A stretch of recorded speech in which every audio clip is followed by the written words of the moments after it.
Attention! That target on the right flank. Yes, sir. Target acquired. Hold fire. Sicily, July 1943. Lieutenant General George S. Patton stood in front of his most effective division commander, shaking with rage. "Terry, you're fired. Get out of my army." Major General Terry de la Mesa Allen didn't salute, didn't apologize, didn't beg for another chance.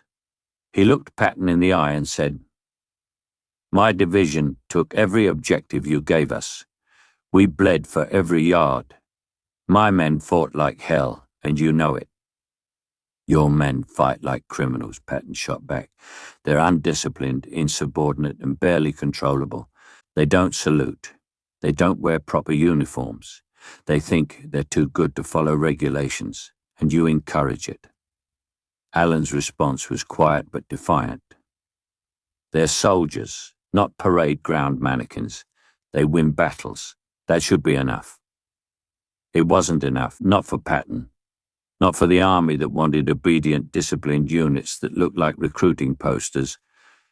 Terry Allen commanded the 1st Infantry Division, the Big Red One, the most experienced American infantry division in Europe, the 1st American division to fight the Germans in North Africa, the spearhead of the invasion of Sicily, a division with more combat experience than any other American unit. They were also wild, arrogant, undisciplined, and absolutely convinced they were the best soldiers in the entire U.S. Army. And their commander, Terry Allen, was exactly like them, insubordinate, defiant, more loyal to his men than to military hierarchy, a fighting general who thought regulations were for staff officers, not combat soldiers. Patton fired him anyway. The most effective division commander in the American Army was relieved for insubordination and failure to maintain discipline. But the story didn't end there, because just over 2 months later, Terry Allen would be back, commanding another division, the 104th Infantry, the Timberwolves. He'd take a stateside trained unit and turn them into one of the most aggressive and effective divisions in the European theater. This is the story of Terry Allen, that General Patton couldn't control, the division commander who refused to be broken, and the rebellion of soldiers who believed winning battles mattered more than polished boots. Terry Allen, the anti-Patton.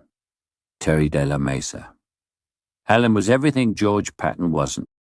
Background: born April 1st, 1888 in Utah Territory.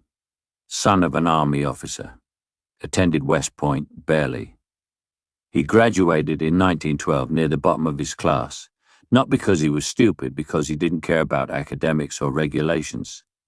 His West Point record showed consistent violations, unauthorized absences, improper uniform, insubordination. He accumulated enough demerits to nearly be expelled multiple times. But he could ride a horse better than anyone. He could shoot. He was brave to the point of recklessness.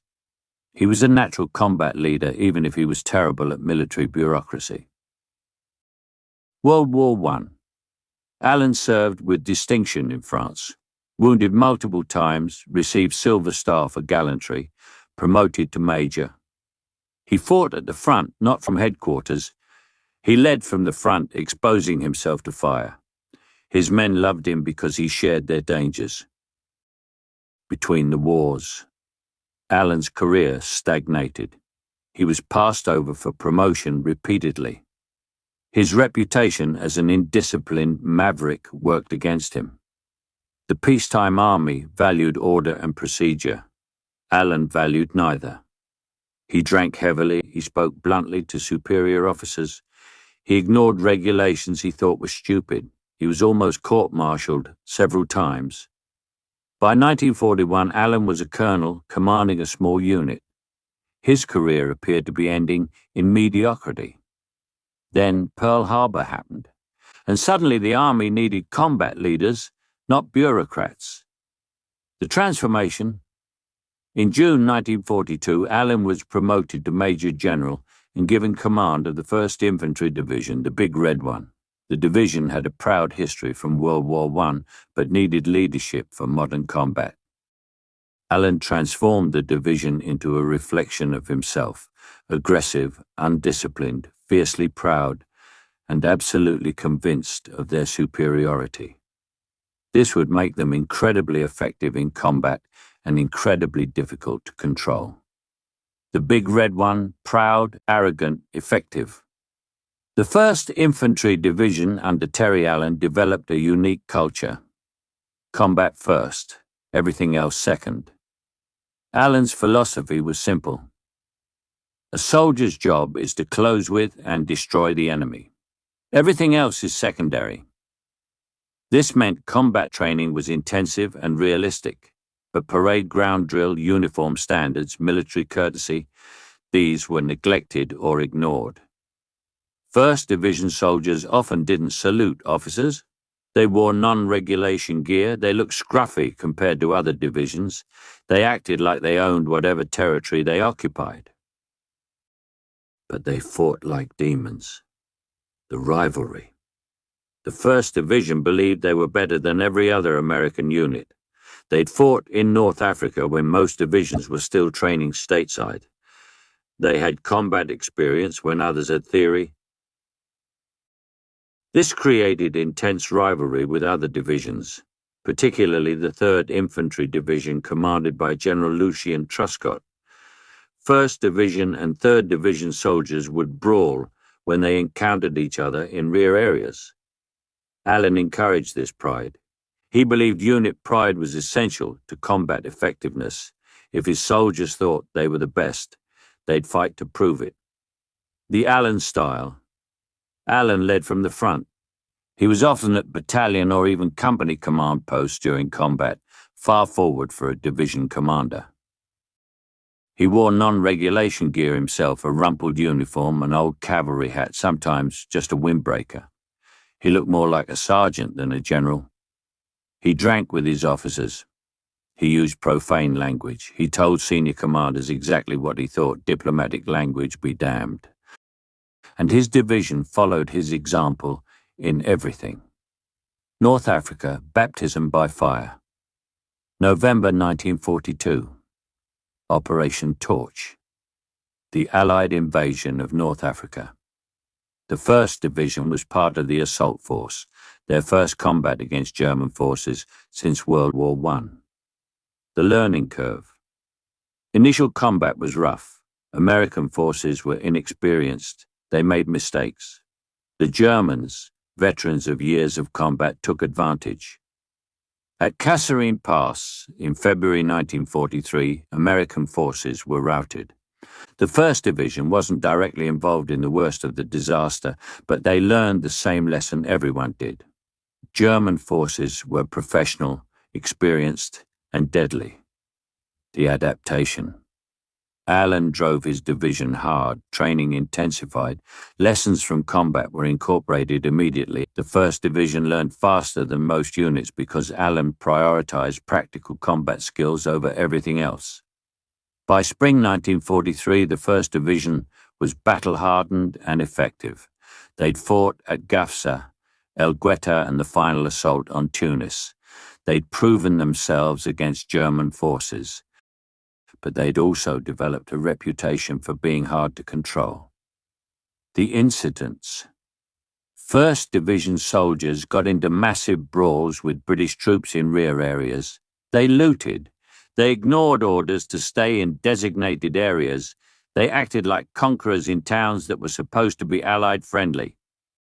Senior commanders received complaints.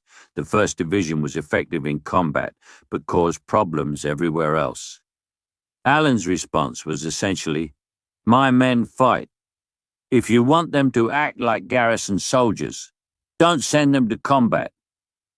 This attitude was popular with his division, but infuriating to higher command. Sicily, the invasion and the breaking point. July 1943, the invasion of Sicily. The 1st Division spearheaded the American assault. The combat performance. The 1st Division's landing at Gela was opposed by German and Italian forces. Allen's troops fought their way ashore, established a beachhead, and held against German counterattacks. German panzer units attacked on July 10th and 11th. The 1st Division, with minimal armoured support, held their positions and drove back the attacks. It was a near-run thing, but they held. Then they advanced inland, fighting through difficult terrain against determined German resistance, taking casualties but maintaining momentum. By any military standard, the 1st Division's performance in Sicily was excellent. They accomplished every objective. They fought effectively. They were one of the most successful American units in the campaign. But they also caused massive problems in rear areas. When 1st Division soldiers were pulled back for rest, they got into fights with MPs, other units, and each other. They looted towns. They ignored curfews and regulations. The rivalry with the 3rd Division erupted into violence. One incident involved 1st Division soldiers ambushing 3rd Division soldiers with clubs and rocks. Multiple soldiers were hospitalized. Allen's response: "My boys are fighters. They fight the enemy and they fight anyone who insults the division. If the 3rd Division can't take it, that's their problem." Patton's perspective. Patton commanded 7th Army, the American force in Sicily. He valued aggressive combat leadership. He respected Allen's fighting ability. But Patton also believed in discipline, military courtesy, and maintaining good order. The 1st Division violated all of these constantly. Patton had another concern. Allen was too close to his division. He identified with his troops more than with higher command. His loyalty was to the 1st Division first, the Army second. This made Allen unreliable from Patton's perspective. A division commander should execute orders from higher command. Allen would argue, modify orders to suit his judgment, and prioritize his division's interests over broader strategy. The final straw. In late July, Patton visited 1st Division positions. He found soldiers out of uniform, not saluting, generally looking unmilitary. He found Allen himself in a rumpled uniform, unshaven, looking like he'd been sleeping in a foxhole. Patton exploded. He gave Allen a dressing down in front of staff officers, told him the division was a disgrace, demanded immediate improvement in discipline and appearance. Allen's response was defiant. His division had taken every objective. They'd fought harder than anyone. If Patton wanted parade ground soldiers, he should assign the 1st Division to garrison duty. For Patton, this was unacceptable insubordination. August 1943, the firing. August 7th, 1943. Patton relieved Terry Allen from command of the 1st Infantry Division. The official reason: failure to maintain proper discipline and unit standards. The real reason: Allen was too independent, too protective of his division, too dismissive of military hierarchy, and too popular with his troops to be easily controlled. The reaction: the 1st Division was devastated. Their commander, the man who'd led them through North Africa and Sicily, was being removed at the height of their success. Many officers and enlisted men believed this was a betrayal.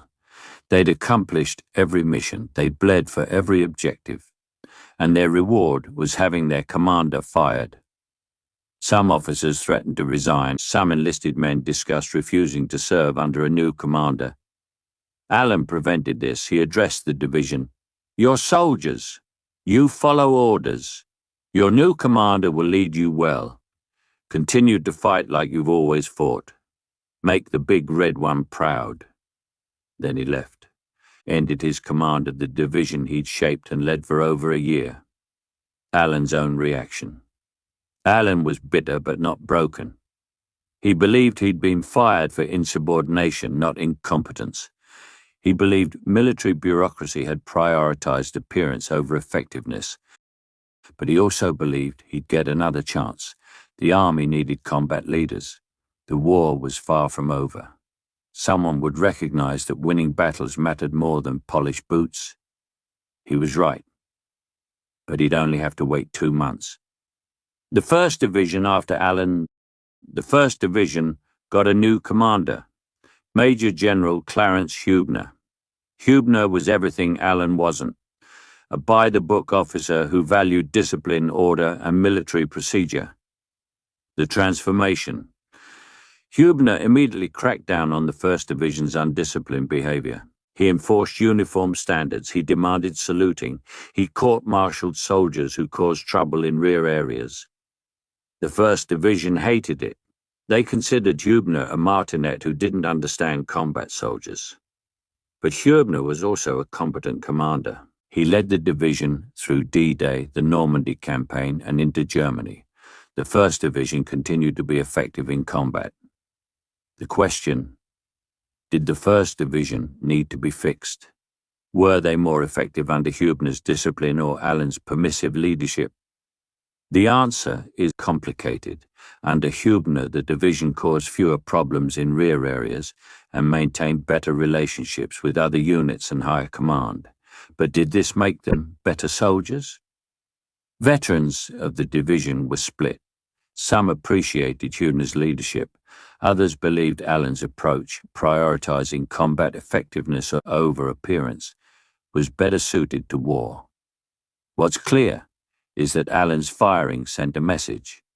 The Army valued discipline and hierarchy more than individual commanders' independence, even if those commanders were effective. The Wilderness, Allen's brief exile.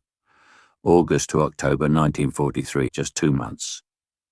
Terry Allen was in limbo, too senior and too experienced to be retired, too controversial to be given another combat command immediately. The assignments. Allen was assigned to training commands and advisory roles in the United States. He trained new divisions preparing for deployment. He gave lectures on combat tactics. He advised on infantry doctrine. It was important work, but for a man who'd commanded in combat, who'd led from the front, who thrived on action, it was exile. The reputation. Allen's firing had made him controversial.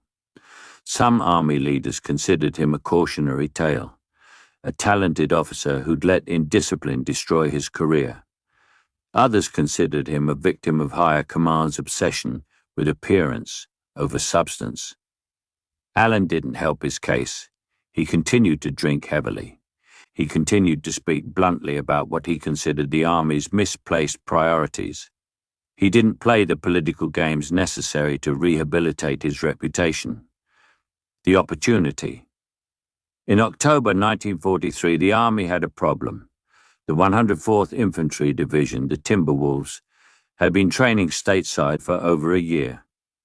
They had no combat experience. Their commander had just been relieved.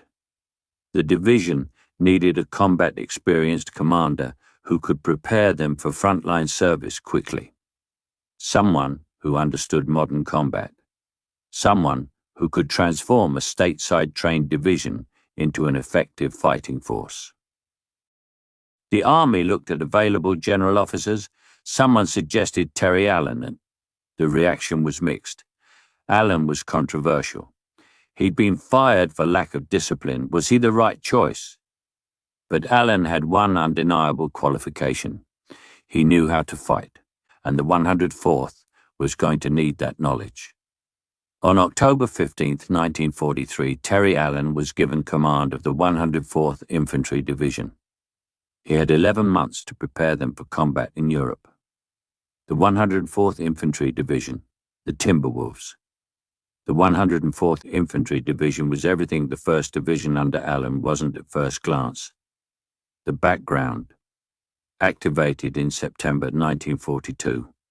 Spent over a year training in the United States, Camp Adair, Oregon, Camp Carson, Colorado, various other installations. By the time Allen took command in October 1943, the division had been training for over a year without seeing combat. They were well drilled, disciplined, and completely inexperienced. The problem? Garrison training isn't combat. The 104th knew how to march, shoot on ranges, and execute textbook tactics, but they didn't know what actual combat felt like. They didn't know what it's like to be under artillery fire, to see friends killed, to make decisions under stress with incomplete information, to function when exhausted, terrified, and confused. The 104th needed a commander who could teach them these things before they learned them through catastrophic casualties. Allen's approach. Allen looked at the 104th and saw soldiers who looked good on parade but weren't ready for war. His first speech to the division: "You've been training for over a year. You think you're ready for combat. You're not. Combat training and actual combat are completely different. I'm going to teach you how to fight. It won't be pleasant, but it might keep you alive." Then he transformed their training. October 1943, September 1944. Transformation. Allen had 11 months before the 104th would deploy to Europe. He used every day combat-focused training. Allen eliminated most parade ground drill, military ceremony, and spit and polish activities, training focused exclusively on combat skills. Live fire exercises with maximum realism. Night operations. Movement under simulated artillery fire. Small unit tactics and initiative. Combat stress inoculation. The Allen philosophy. Allen told his officers, a soldier doesn't need to look pretty. He needs to know how to move, shoot, and communicate under fire. That's what we're training. This meant the 104th started looking less disciplined by garrison standards, but they were becoming more effective by combat standards. Leadership development. Allen focused intensely on junior leadership, platoon leaders, squad leaders, NCOs. These were the men who'd actually lead soldiers in combat. He taught them initiative and decision-making. He gave them problems with no perfect solutions and forced them to make choices. He taught them that combat requires flexibility, not rigid adherence to doctrine. Unit cohesion. Allen built the same fierce unit pride in the 104th that he'd built in the 1st Division. He told them they were going to be among the best divisions in the army. He told them they'd prove themselves in combat. He made them believe it. The skeptics. Not everyone appreciated Allen's methods. Some officers thought he was making the division undisciplined. Some worried he was repeating the mistakes that got him fired from the 1st Division. Allen didn't care. He knew what worked in combat, and he was preparing the 104th for combat, not for garrison duty. September 1944. Deployment to Europe. In late summer 1944, the 104th Infantry Division deployed to Europe. They arrived in France on September the 7th, then moved to positions near the Belgian-Dutch border in October. Their first combat operations began on October 25th and 26th. The Aachen sector in Germany. The test. This was the moment of truth. Would Allen's training methods work? Would the 104th perform effectively in their first combat? Or would they suffer the heavy casualties that often hit inexperienced divisions? The answer: the 104th performed remarkably well for a division in its first combat. They took casualties. Combat always produces casualties, but they weren't devastated like some green divisions. Allen's emphasis on small unit leadership, initiative, and realistic training paid off. Junior leaders made good decisions under fire. Soldiers adapted to combat stress. The division functioned effectively even when things went wrong. The operations. October 1944 through May 1945. The 104th fought through Germany. Aachen sector, October-November 1944.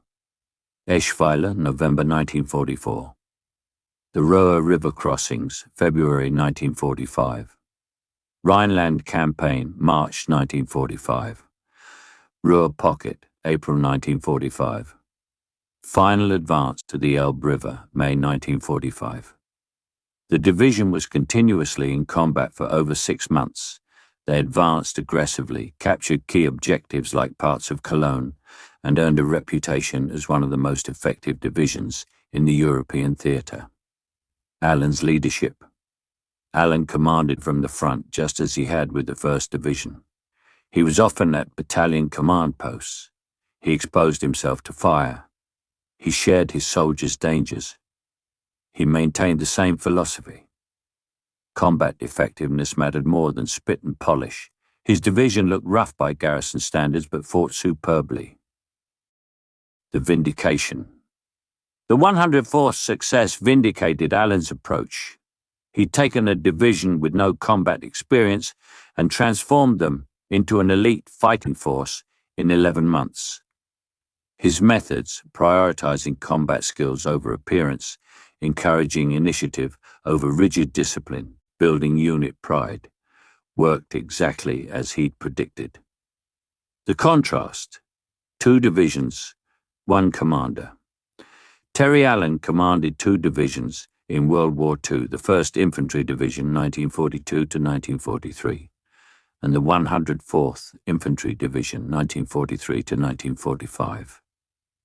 The similarities. Both divisions developed fierce pride and belief in their superiority.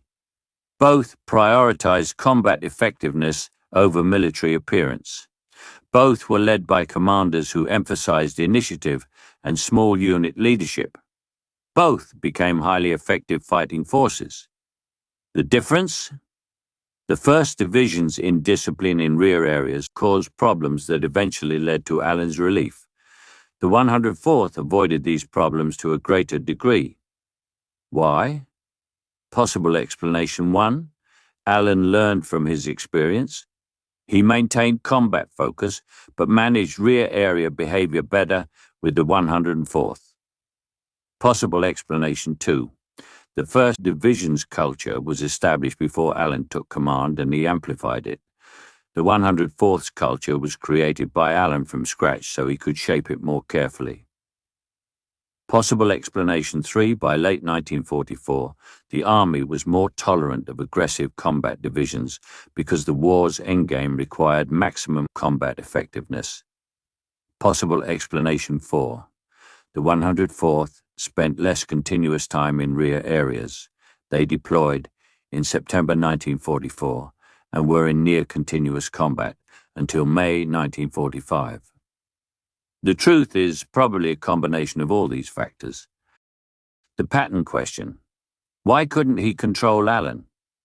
The central question: why couldn't Patton, one of the most dominant personalities in the US Army, control Terry Allen? Superficial answer: Allen was insubordinate and undisciplined. Patton had no choice but to fire him. Deeper answer: Allen and Patton had fundamentally incompatible philosophies of command. Patton's philosophy: soldiers should be warriors and look like warriors. Discipline in small things, saluting, uniforms, military courtesy, creates discipline in large things.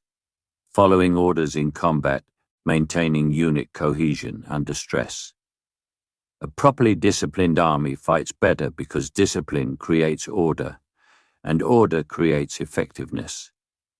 Allen's philosophy: soldiers should be warriors, period. Everything else is secondary.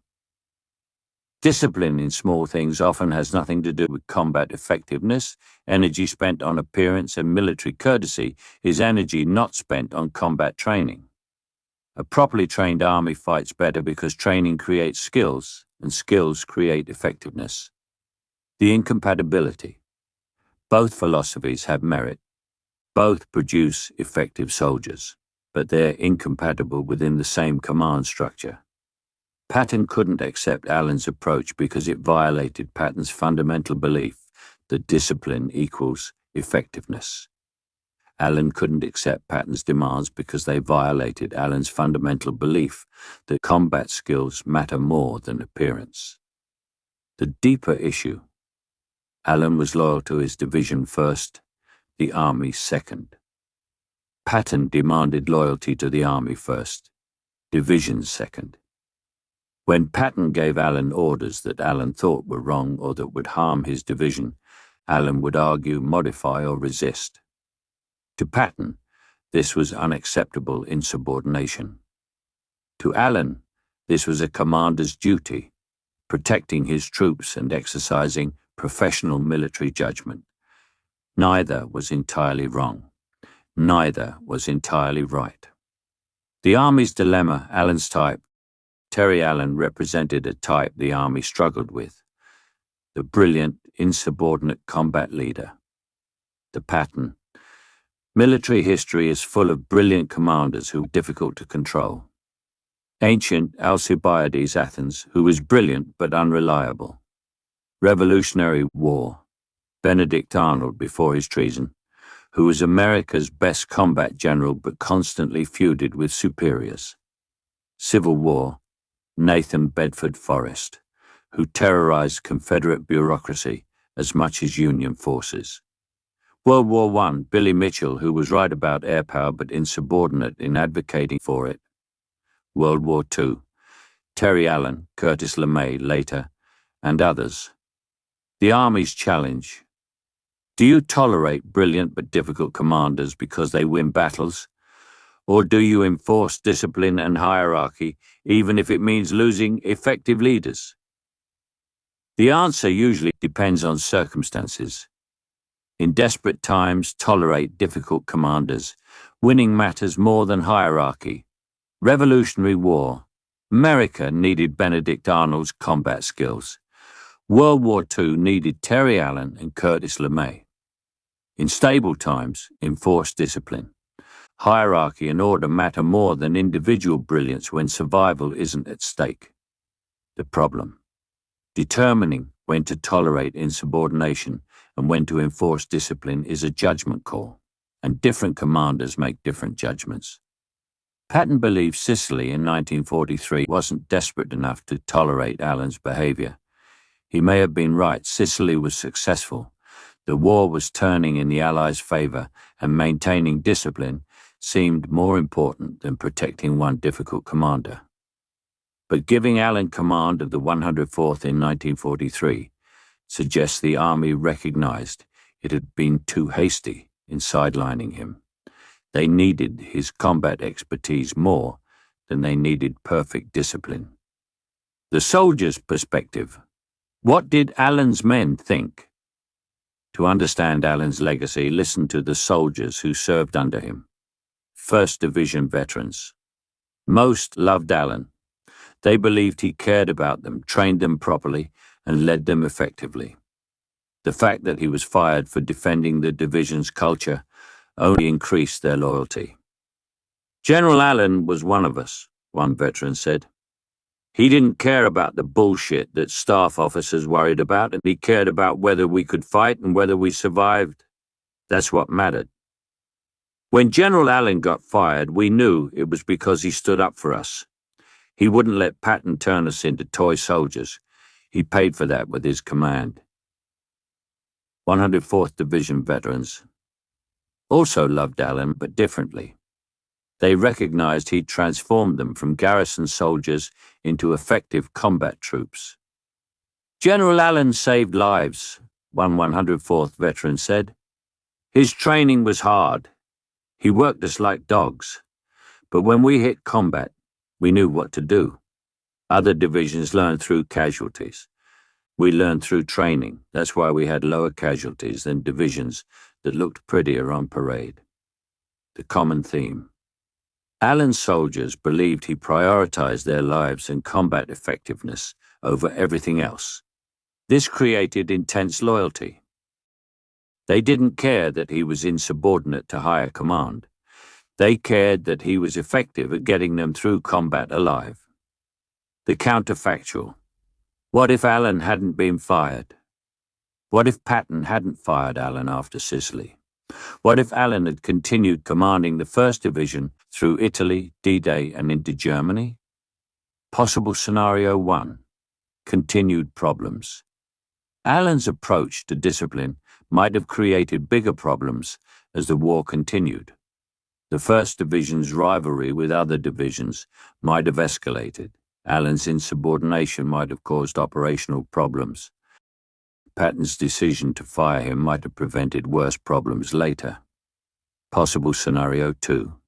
Continued success. Allen might have led the 1st Division to even greater accomplishments. His combat expertise and the division's experience might have saved lives and accelerated operations. Firing him might have been a mistake that deprived the Army of its best division commander at a critical time. The unknowable. We can't know which scenario would have played out. What we do know is that both the 1st Division under Hubner and the 104th under Allen were highly effective for the rest of the war. This suggests both approaches, Allen's combat-focused permissiveness and Hubner's disciplined professionalism, could produce effective divisions. Different commanders, different styles, similar results. The legacy, what Allen taught the Army. Terry Allen's career, despite its controversy, influenced American military thinking. Lesson 1. Combat effectiveness requires different standards than garrison duty. Allen proved that soldiers who look undisciplined in garrison can be highly effective in combat. The Army learned to distinguish between combat readiness and garrison appearance.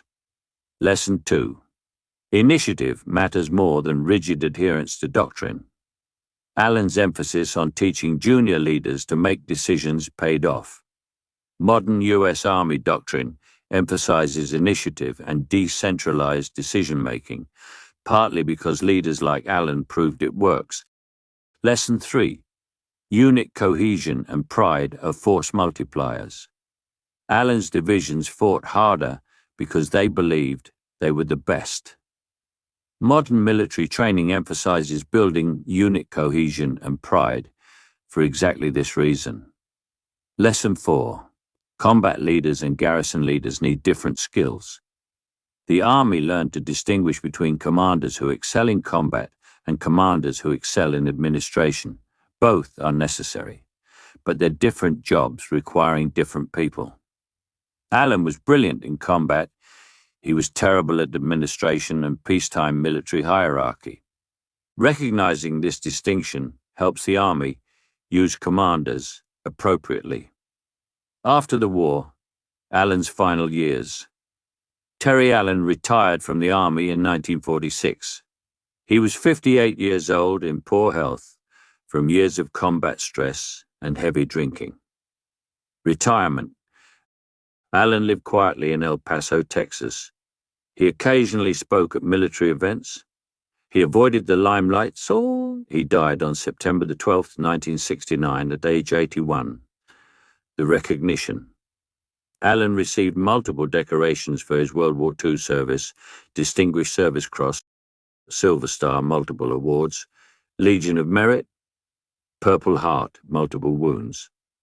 The 104th Infantry Divisions Association honored him as their commander in combat. 1st Division veterans also honored him despite his controversial firing. His son. Terry Allen Jr. followed his father into the Army. He served in Vietnam as a lieutenant colonel with the 1st Infantry Division, his father's old outfit, and was killed in action on October 17, 1967. The assessment. Historical assessment of Terry Allen remains divided. Some historians see him as a brilliant combat leader hampered by peacetime military bureaucracy's inability to accommodate independent-minded warriors. Others see him as an undisciplined officer whose insubordination, while effective in combat, created problems that justified his relief. Most modern military historians take a nuanced view. Allen was exceptionally effective in combat and exceptionally difficult to manage. Both things were true. The challenge was finding the right role for someone with his particular talents and limitations. The broader question, discipline versus effectiveness. The Terry Allen story raises fundamental questions about military effectiveness. Question 1, what is discipline? Is discipline about following rules and looking professional? Or is it about accomplishing the mission effectively? Allen believed discipline meant combat effectiveness. Patton believed discipline meant order, hierarchy, and military procedure. Both definitions have merit, but they sometimes conflict. Question 2. What should armies optimize for? Should armies optimize for combat effectiveness at the cost of sometimes tolerating disorder? Or should they optimize for order and hierarchy at the cost of sometimes limiting combat effectiveness? The answer probably depends on context. In existential wars, combat effectiveness matters most. In peacetime or low-intensity conflicts, order and hierarchy might matter more. Question 3. How do you balance individual brilliance with institutional needs? Terry Allen was brilliant at combat leadership, but his style created problems for the broader army. Do you accommodate brilliant individuals even if they violate institutional norms? Or do you enforce norms even if it means losing brilliant individuals? Again, context matters, but it's always a difficult balance. Question 4. Can armies learn from rebels? Allen was a rebel against military hierarchy, but his methods worked. Can institutional armies learn from internal rebels? Or does tolerating rebellion undermine the hierarchy necessary for military effectiveness? The modern US Army has tried to answer this by creating doctrines that incorporate lessons from rebels like Allen while maintaining overall discipline. It's an ongoing tension. Conclusion: the general pattern couldn't break. Sicily, August 1943. George S. Patton fired Terry Allen for insubordination and failure to maintain discipline. It was supposed to be the end of Allen's combat command, a cautionary tale about the consequences of defying military hierarchy. It wasn't. Just 2 months later, Terry Allen was back, commanding the 104th Infantry Division, preparing them for combat with the same methods that had gotten him fired from the 1st Division. And those methods worked. The 104th became one of the most effective American divisions in Europe. They fought from October 1944 through May 1945, with distinction. They took all objectives. They earned a combat reputation that rivaled any division in the army. Terry Allen had proven something important. There's more than one way to create an effective fighting force. Patton's way, discipline, order, military hierarchy, looking as good as you fight, worked. His Third Army was legendarily effective. Allen's way, combat skills first, everything else second, unit pride over military courtesy, also worked. His divisions were just as effective. The army needed both. Patton for large-scale operations requiring coordination and discipline. Allen for the dirty, close-quarters infantry, fighting that required initiative and ferocity. But the army had trouble accepting this. It wanted commanders who fit one template: professional, disciplined, hierarchical. Allen didn't fit, so he was fired, sidelined briefly, and only brought back when the need for his particular talents became unavoidable. Why couldn't Patton control Allen? Because Allen wasn't fighting for Patton's approval. He was fighting for his soldiers' survival and his division's effectiveness. When those goals conflicted with Patton's demands, Allen chose his soldiers. Every time. That made him insubordinate. It also made him one of the most effective combat commanders in the US Army. Patton could fire him, he couldn't break him, and the soldiers who served under Terry Allen, 1st Division veterans and 104th Division veterans, remained fiercely loyal to him for the rest of their lives. Because they knew the truth. Terry Allen cared more about winning battles and keeping them alive than about salutes and shined boots. In war, that's what mattered. In peacetime military hierarchy, it wasn't enough. That's the tragedy and the triumph of Terry Allen's career. Brilliant in combat, impossible to control. Fired for insubordination, vindicated by results. The general pattern couldn't break.